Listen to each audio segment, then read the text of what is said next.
Kini kita beralih ke sorotan lain, Saudara. Perdana kembali bekerja, Guru Supriyani disambut haru oleh murid dan rekan kerja di SDN 4 Baito. Murid berebut ingin bersalaman dengan Supriyani, juga memberikan kado dan surat.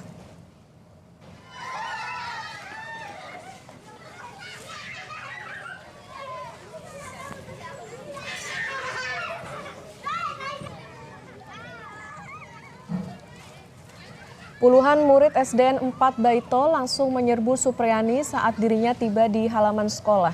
Supriyani sudah 3 minggu tidak mengajar. Kehadirannya di sekolah untuk menyelesaikan tugas uji kinerja pembelajaran. Supriyani mengaku senang dan terharu dapat kembali berjumpa dengan murid dan melaksanakan proses belajar mengajar. Tadi setelah sampai di sekolah, anak-anak semua mulai dari kelas 1 sampai kelas 6 menyambut kedatangan saya. Sangat senang dan bahagia Pak bisa ketemu mereka dan ketemu teman-teman semua di sini. Tadi ada tugas ujian kinerja untuk PPG saya Pak. Kasus dugaan penganiayaan siswa SDN Baito 4 oleh Guru Supriyani memasuki babak baru. Sidang pembuktian sudah dijalani. Guru Supriyani selanjutnya akan menghadapi sidang tuntutan Senin 11 November. Dalam sidang pembuktian, pengacara Supriyani menyebut saksi ahli yang dihadirkan menguntungkan Supriyani. Nah, selama pembuktian yang diberikan kesempatan kepada kami sudah coba menghadirkan saksi dan ahli untuk membuktikan bahwa Ibu Supriyani tidak bersalah. Nah, gong terakhir kemarin ini kami menghadirkan ahli ya, dokter forensik. Jadi sudah terkonfirmasi bahwa luka yang di paha korban tersebut, yang diduga korban ini, itu clear dinyatakan oleh dokter forensik bahwa penyebabnya bukan pukulan sapu ya. Inilah yang menjadi penutup pembuktian kami untuk membuktikan bahwa tidak ada kejadian pemukulan yang dituduhkan kepada Ibu Supriyani pada tanggal 24 April 2024 tersebut. Dalam sidang tanggal 7 Oktober 2024, pihak Supriyani menghadirkan saksi ahli dokter forensik Rumah Sakit Bayangkara Kendari. Saat sidang, hakim memperlihatkan sapu yang diduga digunakan Supriyani untuk menganiaya korban. Dalam kesaksian yang disertai bukti foto luka korban, saksi menyebut luka yang dialami korban bukan akibat dipukul dengan sapu, namun disebabkan gesekan benda tumpul yang permukaannya kasar.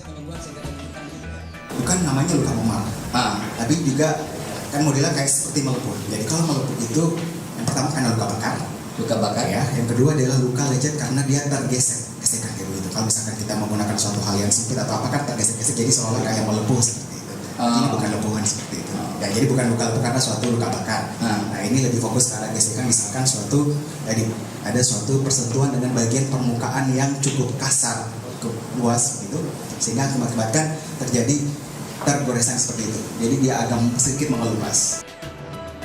Kasus Supriyani, guru honorer SD Negeri 4 Baito Konawe Selatan dituduh melakukan kekerasan kepada seorang siswa yang juga anak dari seorang polisi anggota Polsek Baito. Kasus ini sempat dimediasi oleh Bupati Konawe Selatan. Surat kesepakatan damai sempat ditandatangani Supriyani dan orang tua korban saat pertemuan pada 5 November. Supriyani kemudian mencabut surat kesepakatan damai karena merasa tertekan sehingga tidak sempat membaca dan memahami isi surat. Supriyani mengaku memberikan tanda tangan terhadap surat pernyataan berdamai namun bukan mengakui kesalahan. Dan di situ isi percakapan Pak Bupati itu ya untuk atur damai, permintaan maaf atur damai, tapi bukan permintaan mengakui kesalahan. Di situ pengacara saya ya telah mengetik itu surat dan saya tidak baca juga isinya karena sudah semua saya serahkan sama pengacara. Di situ saya disuruh tanda tangan. Ibu merasa tertekan tidak dengan pertemuan itu? Ibu merasa bisa dijebak atau bagaimana sampai pertemuan itu berlangsung? Akibat mencabut surat perdamaian yang ditandatangani di depan Bupati Konawe Selatan, Guru Supriyani kini disomasi karena dianggap mencemarkan nama baik Bupati Konawe Selatan. Dalam surat somasi yang dilayangkan oleh Bupati Konawe Selatan, Supriyani diminta untuk mengklarifikasi, memohon maaf, dan mencabut surat pencabutan kesepakatan damai dalam waktu 1 kali 24 jam. Jika tidak dicabut, Pemkab Konawe Selatan akan menempuh jalur hukum karena Supriyani dianggap telah mencemarkan nama baik Bupati Konawe Selatan. Tim Liputan, Kompas TV.